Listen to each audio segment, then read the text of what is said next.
Good evening. Top 4 at 4 PM. నేను మీ రాణి ప్రత్యుష. ఇక 4 PM top news లోకి వెళ్లే ముందు ఇవాల్టి తాజా పరిణామాలను ఓసారి తెలుసుకుందాం. కాళేశ్వరం ప్రాజెక్టు నిర్మాణానికి సంబంధించి జస్టిస్ పీసీ ఘోష్ కు బీఆర్ఎస్ అధినేత కేసీఆర్ వివరించారు.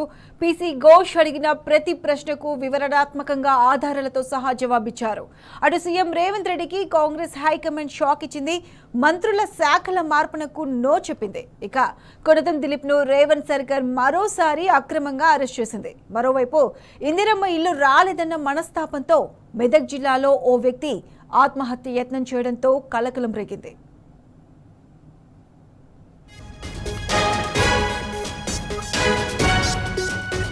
టాప్ బ్రేకింగ్ న్యూస్ చూద్దాం. Top 1 breaking news. Justice PC Ghosh commission విచారణకు హాజరైన KCR. Top 2 breaking news. CM Revanth రెడ్డికి Congress high command shock. Top 3 breaking news. మరోసారి కొనతం దిలీప్ అక్రమ arrest. Top 4 breaking news. Indiramma ఇల్లు రాలేదన్న మనస్తాపంతో ఓ వ్యక్తి ఆత్మహత్య యత్నం.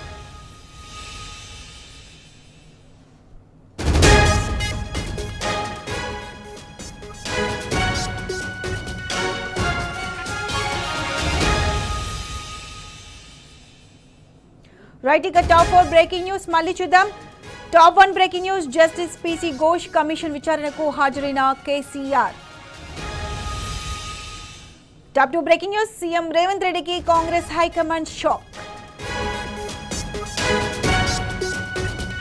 Top 3 breaking news. మరోసారి కొనతం దిలీప్ అక్రమ arrest. Top 4 breaking news.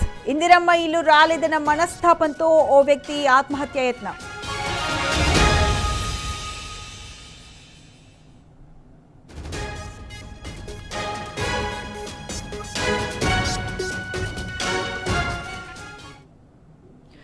Top 1 breaking news చూస్తే హైదరాబాద్ బీఆర్కే భవన్లో కాళేశ్వరం కమిషన్ విచారణ ముగిసింది.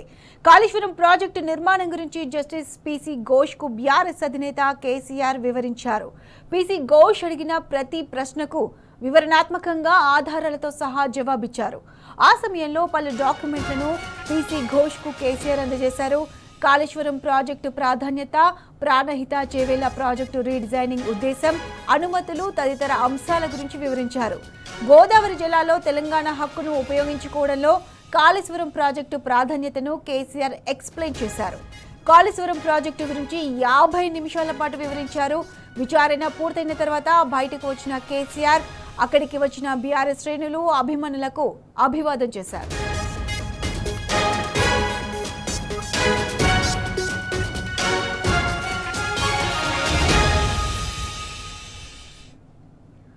రైట్, కాళేశ్వరం కమిషన్ విచారణకు సంబంధించి పూర్తి అప్డేట్స్ మా ప్రతినిధి లివిల్ లైవ్ లో అందిస్తారు.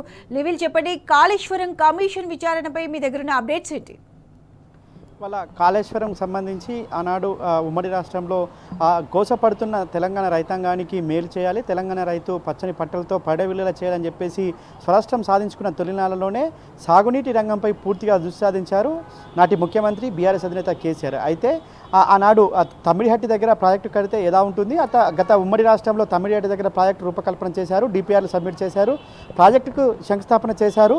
తమిడిహట్టి దగ్గర ప్రాజెక్టు కట్టాలని ఒక ఆలోచన చేశారు. తమిడిహట్టి దగ్గర ప్రాజెక్టుకు సంబంధించి అటు నీటి రంగ నిపుణులతో పాటు ఇటు సిడబ్ల్యూసి సెంట్రల్ వాటర్ కమిషన్ను అడిగారు. సెంట్రల్ వాటర్ కమిషన్తో పాటు ఇటు సాగునీటి రంగ నిపుణులతో పాటు రిటైర్డ్ ఇంజనీర్లు, రిటైర్డ్ చీఫ్ ఇంజనీర్లు, ఇతర ఉన్నతాధికారులంతా కూడా తమిడిహట్టి దగ్గర కడితే ఏ విధంగా ఉంటుంది, తమిడిహట్టి దగ్గర లభ్యత ఏంది, తమిడిహట్టి దగ్గర కడితే తెలంగాణ రైతాంగానికి ఏ విధంగా గోదావరి నీటి వాటా హక్కు ఉంటుంది అనే అంశాలపైన ఆనాడు వ్యాప్కోస్ అంటే సిడబ్ల్యూసి ఆధీనంలో ఉండే వ్యాప్కోస్ సర్వే చేశారు. వ్యాప్కోస్ ఆధారంగా ఆనాడు తమిడిహట్టి దగ్గర ఎలాంటి ఫీజిబిలిటీ లేదు, తమిడిహట్టి దగ్గర ప్రాజెక్టు నిర్మాణం శ్రేయస్కరం కాదు, తెలంగాణ రైతాంగానికి మేలు జరగదు అని చెప్పేసి ఒక నివేదిక తయారు చేసింది. దాంతోపాటు చీఫ్ ఇంజనీర్ల బృందం, రిటైర్డ్ ఇంజనీర్ల బృందం వివిధ రూపాల్లో అధ్యయనం చేసింది, లైడార్ సర్వే చేసింది. అనేక సర్వేలు నిర్వహించిన తర్వాత ఒక ప్రాజెక్టు రూపకల్పన అంటూ చేస్తే గోదావరి నదికి అడ్డుగా మేడిగడ్డ దగ్గర బరాజు నిర్మించాలి. బరాజు ద్వారా గోదావరి నీటిని ఒడిసి పట్టుకోవచ్చు. తెలంగాణకు ఒక వరప్రధానిగా అవుతుంది, తెలంగాణకు ఒక జీవధార అవుతుందని చెప్పేసి ఆనాడు మేడిగడ్డ దగ్గర కాళేశ్వరం ప్రాజెక్టు రూపకల్పన చేశారు నాటి ముఖ్యమంత్రి బీఆర్ఎస్ అధినేత. దానికి అనేక దఫాలుగా అన్ని రకాల అనుమతుల కోసం అనేక విధాలు కూడా ప్రయత్నాలు చేశారు. తెలంగాణ ప్రజల గొంతు తడపాలే, తెలంగాణ రైతాంగం యొక్క దుక్కిని పచ్చని పంటలతో పడవిల్లేలా చేయాలని ఒక ఆలోచన చేసి ఆనాడు కాళేశ్వరం ప్రాజెక్టుకు మేడిగడ్డ దగ్గర రూపకల్పన చేసి మేడిగడ్డ, అన్నారం, సుందిళ్ళ బరాజులు నిర్మించి యావత్తు కోదడ వరకు కూడా నీళ్ళు ఇచ్చి తెలంగాణ రైతులకు ఒక దిక్సూచిగా నిలిచింది. దేశానికి ఒక రోల్ మోడల్గా తెలంగాణ రాష్ట్రం నిలిచింది. కాళేశ్వరం ప్రాజెక్టు ఒక అద్భుతమని అన్ని రకాల ప్రజలు, వివిధ రాష్ట్రాల ముఖ్యమంత్రులతో పాటు వివిధ రాష్ట్రాలకు సంబంధించిన ఇంజనీర్ల బృందం కూడా కొనియాడిన పరిస్థితి. తెలంగాణ స్వరాష్ట్రం సాధించుకున్న తర్వాత నీళ్లు, నిధులు, నియామకాల అనడంలో నీళ్లు ప్రధాన పాత్ర పోషించాయి. రైతాంగానికి మేలు చేర్చే విధంగా ఆ కాళేశ్వరం ప్రాజెక్టు ఒక వరప్రదాయమైంది, జీవధార అయింది. దాని ద్వారా పంజాబ్ను తలదన్నేలా పంటలు పండించి తెలంగాణ ఒక దేశానికి రోల్ మోడల్గా నిలిచిన విషయం అందరికీ తెలిసిందే. అయితే కొన్ని ఎలక్షన్స్ వచ్చాయి. ఎలక్షన్ ముందు కొంత కుంగుబాటు జరిగింది. ఆ కుంగుబాటు దేనివల్ల జరిగిందని ఇప్పటి వరకు కూడా వివరాలు సేకరించలేదు. ఆ వివరాల పూర్తిగా తెలియదు. బీఆర్ఎస్ ప్రభుత్వం అధికారం కోల్పోయింది, కాంగ్రెస్ ప్రభుత్వం అధికారంలోకి వచ్చింది. ఏదైతే మేడిగడ్డ దగ్గర కుంగిన పియర్ను రిపేర్ చేయకుండా తాత్సారం చేస్తూ తెలంగాణ రైతుల నోట్లో మట్టి కొట్టేందుకు కాంగ్రెస్ కక్షపూరిత కుట్రలు చేసింది. ఆ రాజకీయ కక్షపూరిత కుట్రలే ఇవాళ ఈ కాళేశ్వరం కమిషన్. ఈ కాళేశ్వరం కమిషన్కు అనేక రకాలుగా బీఆర్ఎస్ పార్టీని బదనాం చేయడం, కాళేశ్వరం ప్రాజెక్టును పండబెట్టడం లక్ష్యంగా కాంగ్రెస్ ప్రభుత్వం పనిచేసిందనే దానికి ఇంతకు పెద్ద ఉదాహరణ లేదని చెప్పేసి సాగునీటి రంగ నిపుణులు చెప్తుంటారు. కానీ వాళ్ళ కమిషన్ ఏదైతే ఉందో దానికి పిలిచే ముందే అనేక సందర్భాల్లో కూడా బీఆర్ఎస్ పార్టీగా బీఆర్ఎస్ అధినేత కేసీఆర్తో పాటు మాజీ మంత్రి ఎమ్మెల్యే హరీష్ రావు, ఆనాడు ఇరిగేషన్ శాఖ మంత్రిగా చేసిన హరీష్ రావు సైతం అనేక సందర్భాల్లో అనేక విషయాల్లో కాళేశ్వరం ప్రాజెక్టు యొక్క గొప్పదనం, కాళేశ్వరం ప్రాజెక్టు యొక్క వాస్తవాలు, కాళేశ్వరం ప్రాజెక్టు యొక్క ప్రయోజనాలు పూర్తిగా తెలంగాణ ప్రజానికానికి, తెలంగాణ రైతాంగానికి అనేక సందర్భాల్లో వివరించారు. అయినప్పటికీ కూడా ఒక కుట్రపూరిత రాజకీయ కక్షలో భాగంగా మొన్న హరీష్ రావును కాళేశ్వరం కమిషన్ ముందు పిలిచారు. ఇవాళ మాజీ ముఖ్యమంత్రి బీఆర్ఎస్ నేత కేసీఆర్ను కమిషన్ ముందు పిలిచి విచారణ. అయితే నిజాలు ఎప్పుడు నిగ్గు తేల్చేట్టుగా ఉంటాయి, నిజాలను ఎప్పుడు దాచిపెట్టినా దాగవు అనే విషయం గుర్తుపెట్టుకోవాల్సిన అవసరం ఉంది. కనుక ఖచ్చితంగా కాళేశ్వరం కమిషన్ ముందు హాజరవుతాం, కమిషన్కు మేము వివరాలు అందిస్తాం. కాళేశ్వరం ప్రాజెక్టు రూపకల్పన ఏంది, రూపకల్పన ఎందుకోసం జరిగింది, మేడిగడ్డ దగ్గర ఎందుకు కట్టాల్సి వచ్చింది, ఏదైతే తమిళనాడు దగ్గర ఎందుకు కట్టలేకపోయినాం, గోదావరి నది జలాల వాటా ఎంత, నది జలాల వినియోగం ఎంత, అన్నిటి విషయంలో కూడా కులంకషంగా నిక్కచ్చిగా నిజాలను, వాస్తవాలను, ఆధారాలతో సహా మొన్న హరీష్ రావు చెప్పారు. ఇవాళ మాజీ ముఖ్యమంత్రి కేసీఆర్ కూడా పూర్తి వివరాలతో అందించారు. అంతేకాకుండా ఇవాళ ఒక బుక్లెట్ కూడా ప్రాజెక్టు రూపకల్పన నుంచి చివరి వరకు ఒక బుక్లెట్ కూడా ఇలా కమిషన్ పీసీ ఘోష్కు ఇవాళ బీఆర్ఎస్ అధినేత కేసీఆర్ అందించినట్టు తెలుస్తుంది. అయితే ఆ కాళేశ్వరం ప్రాజెక్టు ఆనాడు తమిళనాడు దగ్గర ఫీజిబిలిటీ ఎందుకు లేదు, ఆనాడు 7 ఏళ్ళు ఉమ్మడి రాష్ట్రంలో కాంగ్రెస్ ప్రభుత్వం అధికారంలో ఉంది, మహారాష్ట్రలో కాంగ్రెస్ ఉంది, అటు కేంద్రంలో కాంగ్రెస్ ఉంది. అయినప్పటికీ కూడా తమిళనాడు దగ్గర ప్రాజెక్టు కట్టడానికి కాంగ్రెస్ ప్రభుత్వంకి అడ్డంకేంది, అవన్నీ వివరాలను కూడా ఇవాళ బీఆర్ఎస్ అధినేత కేసీఆర్ కమిషన్ ముందు తీసుకెళ్లారు.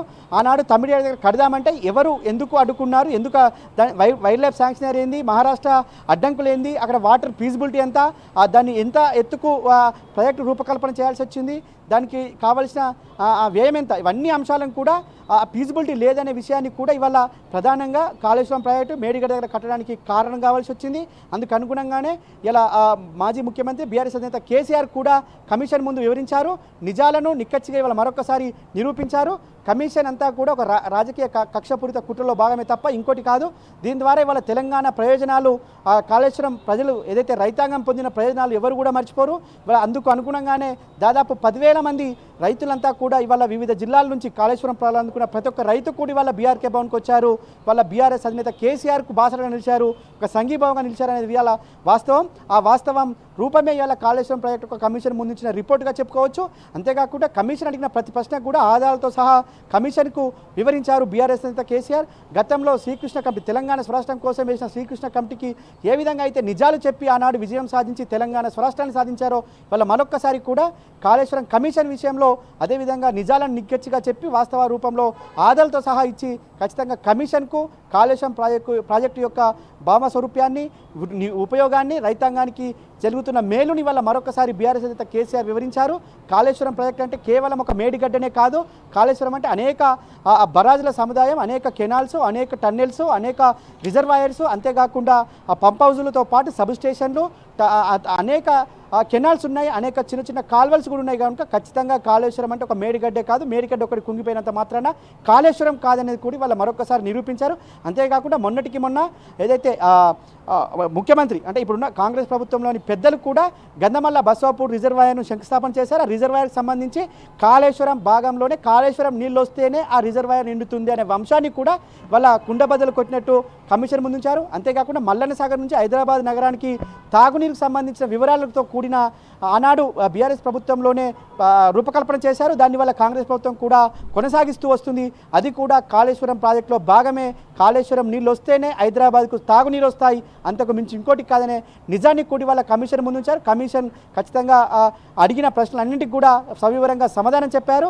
కమిషన్ అడిగిన ప్రతి ప్రశ్నకు కూడా ఆధారాలతో సహా అన్ని అనుమతులతో పాటు అన్ని ఆధారాలు, అన్ని డాక్యుమెంట్స్ కూడా ఇవాళ బీఆర్ఎస్ అధినేత కేసీఆర్ కమిషన్ ముందుంచిన వివరాలు ఖచ్చితంగా కమిషన్ సంతృప్తి చెందని చెప్పుకోవచ్చు. ఖచ్చితంగా కమిషన్ వేసిన ప్రతి ప్రశ్నకు కూడా సమాధానం లిఖితపూర్వకంగా ఇచ్చినట్లు కూడా మనకు తెలుస్తుంది. అయితే అంతేకాకుండా ఇవాళ కాళేశ్వరం ఫలాలు అందిన విషయమే ఇవాళ తెలంగాణ స్వరాష్ట్ర జిఎస్డిపి అని కూడా ఖచ్చితంగా గర్వంగా చెప్పాల్సిన అవసరం ఉంది. వాళ్ళ సాగునీటి నిపుణులంతా కూడా చెప్తున్నారు కాళేశ్వరం ప్రాజెక్టు యొక్క ఆవశ్యకత.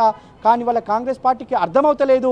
కాంగ్రెస్ పార్టీకి అర్థం కావాలంటే ఇంకొక జన్మెత్తాలని చెప్పేసి కూడా వాళ్ళ బీఆర్ఎస్ పార్టీ ఆరోపణలు గుప్పిస్తుంది. ఖచ్చితంగా కమిషన్లన్నీ ఉత్తా డొల్లా తప్ప అంతకు మించి ఇంకోటి చేసేది లేదు. వాళ్ళ కమిషన్ ద్వారా వేసినంత మాత్రాన ఏదో కాళేశ్వరం ప్రాజెక్టును పక్కన పెడతా అంటే ఊరుకునేది లేదు. వాళ్ళ కాళేశ్వరం ప్రాజెక్టును పక్కన పెట్టి బనకచెర్ల ఏపీ నీటి దోపిడీని తీసుకుపోతుంటే ప్రభుత్వం చూస్తూ ఊరుకుంటుందే తప్ప వారిపైన ఏమాత్రం పోరాటం చేయట్లేదు. ఖచ్చితంగా బీఆర్ఎస్ పార్టీ కూడా బనకచెర్ల విషయంలో కూడా పోరాటం చేస్తుంది. గోదావరి నీటి హక్కును కాపాడుకుంటుందని చెప్పేసి కూడా కుండబద్దలు కొట్టారు. ఏదేమైనప్పటికీ దాదాపు 50 నిమిషాల పాటు కమిషన్ చైర్మన్ అడిగిన ప్రశ్నలన్నిటికీ కూడా ఆధారాలతో బీఆర్ఎస్ అధినేత కేసీఆర్ కాళేశ్వరం యొక్క ప్రయోజనాలు, కాళేశ్వరం యొక్క నిర్మాణాత్మకమైన వివరణలు పూర్తిగా ఇచ్చినట్లు మనకు సమాచారం అందుతుంది. ప్రత్యూష. రైట్ లివిల్, thanks for the live updates. Right, Kaleshwaram ప్రాజెక్టుపై జస్టిస్ పీసీ ఘోష్ కమిషన్ విచారణ ముగిసింది. దాదాపు ఈ విచారణ 50 నిమిషాల పాటు కొనసాగింది. అడిగిన ప్రతి ప్రశ్నకు ఆధారాలతో సహా వివరణ ఇచ్చారు కేసీఆర్.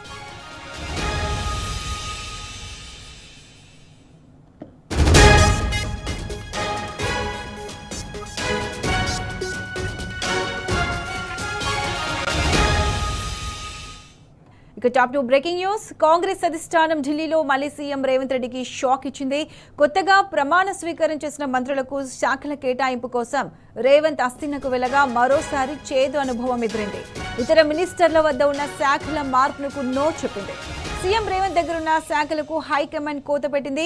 రేవంత్ దగ్గరున్న శాఖలనే వారికి కేటాయించాలని హుకుం జారీ చేసింది. దీంతో ఒరిజినల్ కాంగ్రెస్ నేతల దగ్గరున్న శాఖలను తన వర్గానికి ఇప్పించాలనుకున్న రేవంత్ ఎద్దుగడ పారలేదు.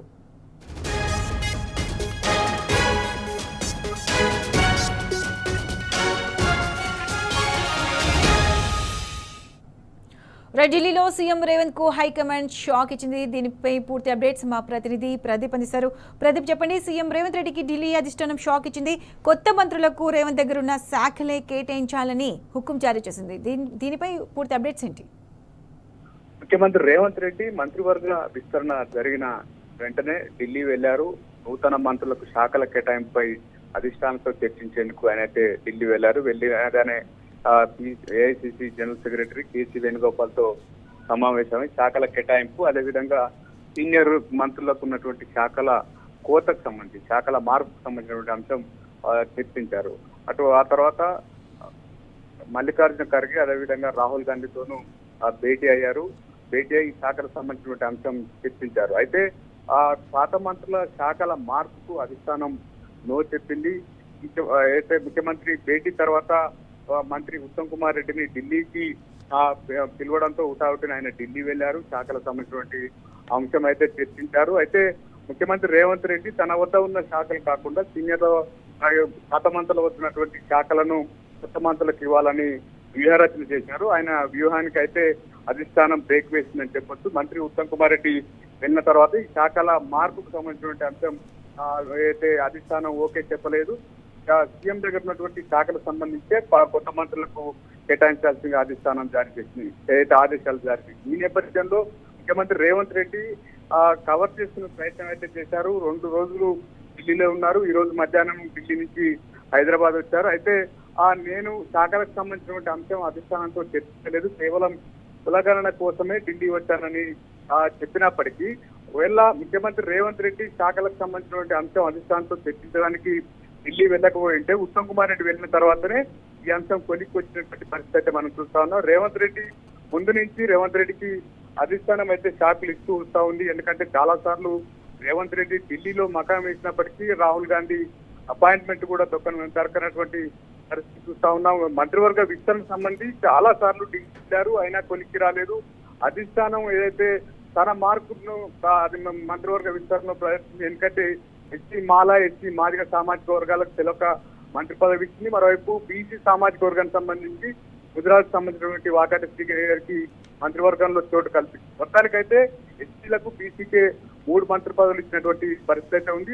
రేవంత్ రెడ్డి ముందు నుంచి పట్టుబడుతున్నారు. బోధన ఎమ్మెల్యే సుదర్శన్ రెడ్డికి మంత్రి పదవి ఇప్పించుకోవాలని చేసినప్పటికీ అధిష్టానం ఆయన మాటను వినడం లేదు, పెడచేవన పెట్టిననేది స్పష్టంగా కనిపిస్తా ఉంది. అధిష్టానం సూచనలు, డైరెక్షన్ ప్రకారమే రేవంత్ రెడ్డి వ్యవహరించాల్సిన పరిస్థితి అయితే ఉన్నటువంటి పరిస్థితి. మొత్తానికి శాఖలు తన వద్ద ఉన్నటువంటి కీలక శాఖలను ఇతరులకు ఇవ్వద్దు అన్నటువంటి భావనలో ఉన్నటువంటి రేవంత్ రెడ్డికి అధిష్టానం అయితే శాఖ ఇచ్చిన పరిస్థితి అయితే కనిపిస్తా ఉంది. పాత మంత్రుల శాఖలను ఏదైతే మార్చాలి, ప్రక్షాళన చేయాలని భావించారు, కానీ అటువంటి ఆలోచనకైతే అధిష్టానం బ్రేక్ వేసింది. మొత్తానికైతే ఏమి చేయలేక ముఖ్యమంత్రి రేవంత్ రెడ్డి మళ్ళీ డైవర్షన్ పాలిటిక్స్ తెరపైకి తెచ్చిన పరిస్థితి అయితే మనం చూస్తా ఉన్నాం. ఏదేమైనా రేవంత్ రెడ్డికి 2 రోజులు ఢిల్లీలో ఉన్న అధిష్టానం అది ఊహించని శాఖ అయితే ఇచ్చినటువంటి పరిస్థితి చూస్తా ఉన్నాం. Right Pradeep, thanks for the updates.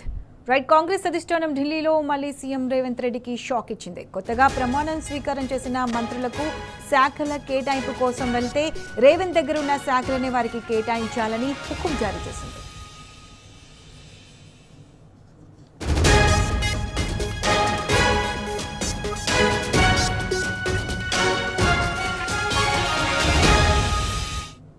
ఇక టాప్ 3 బ్రేకింగ్ న్యూస్ చూస్తే హైకోర్టు ఆదేశాలు బేఖాతరు చేసి హైదరాబాద్లో కొనతబ్ దిలీప్ను పోలీసులు అరెస్ట్ చేశారు. అమెరికాలో తన తండ్రి జ్ఞాపకాల పుస్తకావిష్కరణ కార్యక్రమానికి హాజరై తిరిగి వస్తుండగా దిలీప్ను మరోసారి అక్రమంగా అరెస్ట్ చేశారు. శంషాబాద్ ఎయిర్పోర్ట్లో ఆయన అరెస్ట్ చేసిన పోలీసులు అక్కడి నుంచి నిర్మల్ రూరల్ పోలీస్ స్టేషన్కు తరలించారు. అనంతరం జిల్లా ప్రభుత్వ ఆసుపత్రిలో వైద్య పరీక్ష నిర్వహించి పట్టణంలోని 1 టౌన్ పోలీస్ స్టేషన్కి తీసుకెళ్లారు. కాగా గత ఏడాది కాలంగా దిలీప్ మీద సుమారు 15 అక్రమ కేసులు పెట్టిన రేవంత్ సర్కార్ ఇప్పటికే పలుమార్లు ఆయన్ను అరెస్ట్ చేసింది.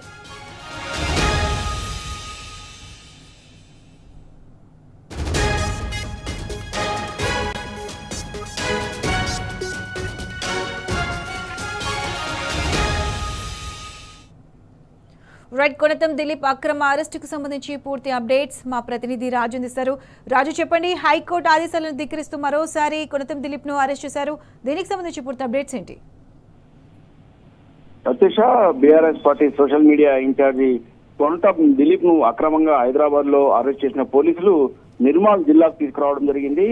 హైకోర్టు అనుమతితో అమెరికా వెళ్లి నిన్న రాత్రి హైదరాబాద్ రాగానే పోలీసులు హైదరాబాద్ లోనే శంషాబాద్ ఎయిర్పోర్ట్ లోనే అదుపులోకి తీసుకున్న పోలీసులు హైదరాబాద్ నుంచి నిర్మల్ తీసుకురావడం జరిగింది. ఒక పాత కేసు విషయంలో నిర్మల్ జిల్లా రూరల్ పోలీస్ స్టేషన్ కి సంబంధించిన పోలీసులు కొనతం దిలీప్ ను అరెస్ట్ చేసి నిర్మల్ జిల్లాకు తీసుకురావడం జరిగింది. ఈ రోజు ఉదయం నిర్మల్ రూరల్ పోలీస్ స్టేషన్ లో దిలీప్ కుమార్ ను పోలీస్ కస్టడీలో ఉంచిన పోలీసులు ఆ తర్వాత వైద్య పరీక్షల నిమిత్తం జిల్లా ప్రభుత్వ ఆసుపత్రికి తీసుకెళ్లడం జరిగింది. వైద్య పరీక్షలు పూర్తయిన తర్వాత నిర్మల్ 1 టౌన్ వెళ్లారు. ఆ తర్వాత మళ్ళీ రూరల్ పోలీస్ స్టేషన్ తీసుకోవడం జరిగింది. మార్నింగ్ 4 o'clock నుంచి కూడా కొనతం దిలీప్ ను పోలీస్ స్టేషన్ల వెంట తిప్పుతూ పోలీసులు కాలయాపన చేస్తడం జరిగింది. ఇప్పటివరకు కూడా కోర్టులో హాజరుపరచడం జరగలేదు. అయితే కొనతం దిలీప్ అరెస్టును మాత్రం బీఆర్ఎస్ పార్టీ నాయకులు అలాగే కార్యకర్తలు సోషల్ మీడియా వారియర్లు తీవ్రంగా ఖండించడం జరిగింది. నిర్మల్ పోలీస్ స్టేషన్ ఎదుట నిరసన వ్యక్తం చేయడం జరిగింది.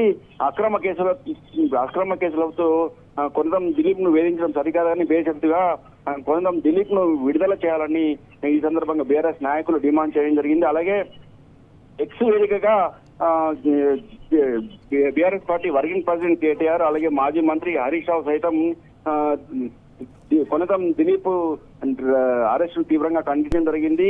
కేవలం కాంగ్రెస్ ప్రభుత్వ ప్రజా వ్యతిరేక విధానాలను వ్యతిరేకించిన కారణంగానే రాజకీయంగా కేసీఆర్ బీఆర్ఎస్ పార్టీ అధినేత కేసీఆర్ ను బీఆర్ఎస్ పార్టీ నేతలను ఎదుర్కొనలేక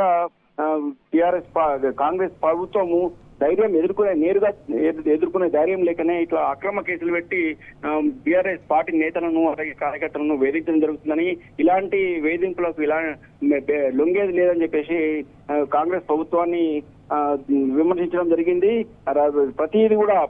ప్రతి ఒక్క అరెస్టును ఖచ్చితంగా ప్రజాస్వామ్యబద్ధంగా అలాగే చట్టపరంగా ఎదుర్కొంటామని ఎక్స్ వేదికగా ప్రభుత్వాన్ని హెచ్చరించడం జరిగింది.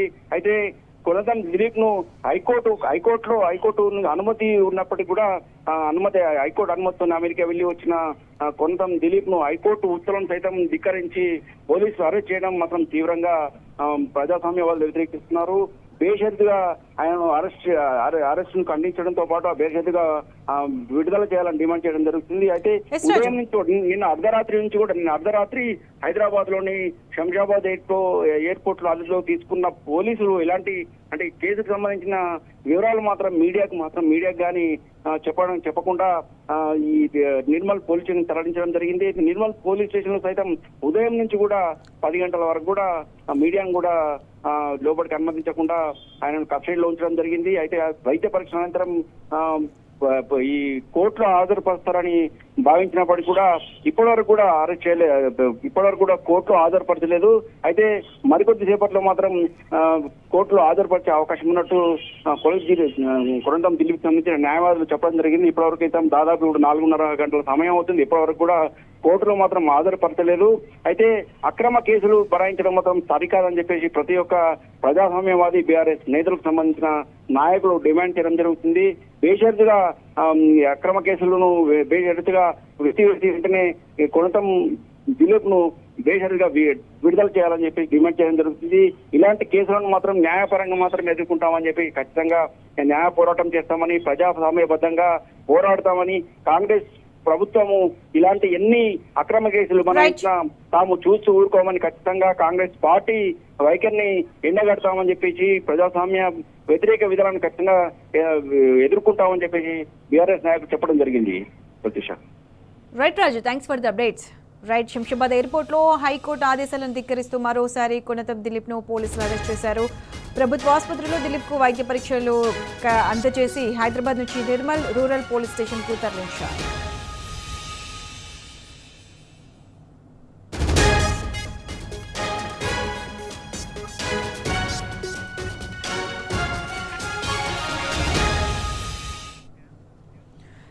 Breaking news. ఇందిరమ్మ ఇళ్లపై కాంగ్రెస్ నేతల నీచ రాజకీయంతో నిరుపేదలు ఆగమవుతున్నారు. అర్హులను పక్కన పెట్టి తమ ఇష్టానుసారం వ్యవహరిస్తున్నారు అధికార పార్టీ నేతలు. ఈ నేపథ్యంలోనే ఇల్లు రాలేదన్న మనస్తాపంతో మెదక్ జిల్లాలో ఓ వ్యక్తి ఆత్మహత్యాయత్నం చేయడంతో కలకలం రేగింది. రామాయంపేట కాట్రయాల గ్రామానికి ఎరుకల అశోక్ పేరు ఇందిరమ్మ ఇళ్ల జాబితాలో వచ్చింది. చివరి క్షణంలో ఏం జరిగిందో తెలియదు కానీ ఇల్లు మాత్రం మంజూరు కాలేదు. కొందరు నాయకులు కావాలనే తనకు ఇల్లు రాకుండా అడ్డుకున్నారని అశోక్ తీవ్రంగా మనస్తాపం చెందాడు. పురుగుల మందు తాగి ఆత్మహత్యాయత్నం చేశారు. అతన్ని ఆసుపత్రికి తరలించి చికిత్స అందిస్తున్నారు. ఈ నేపథ్యంలో అశోక్ కుటుంబ సభ్యులు కాంగ్రెస్ నేతల తీరుపై మండిపడ్డారు.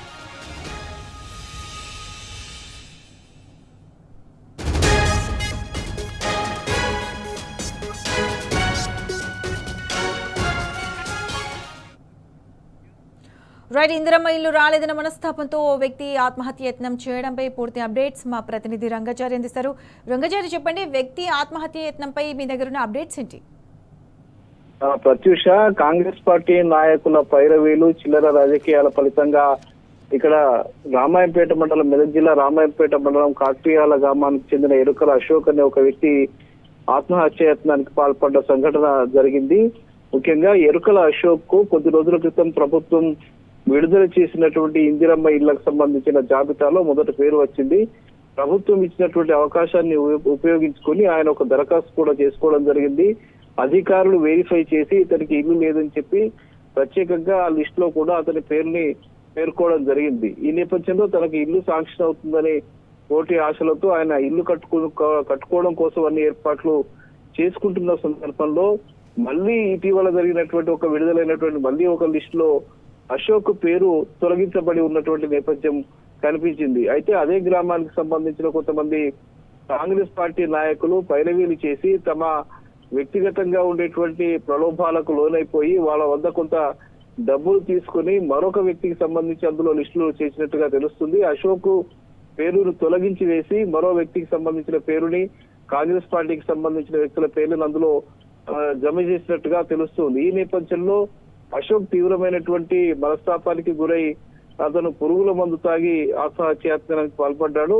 స్థానికులు అట్లాగే కుటుంబ సభ్యులు గమనించి ఆయనను వెంటనే ప్రభుత్వ ఆసుపత్రికి తరలించి చికిత్స చేస్తున్నటువంటి పరిస్థితి నెలకొన్నది. అయితే ఇది ఒక్క కాట్వియాల గ్రామానికి సంబంధించిన ఇష్యూ మాత్రమే కాదు, మొత్తంగా ఉమ్మడి మెదక్ జిల్లాలో జరుగుతున్నటువంటి ఇందిరమ్మ ఇళ్లలో కాంగ్రెస్ పార్టీ నాయకుల జోక్యం ఏదైతే ఉందో అది పూర్తిగా మితిమీరిపోయినటువంటి పరిస్థితి ఉంది.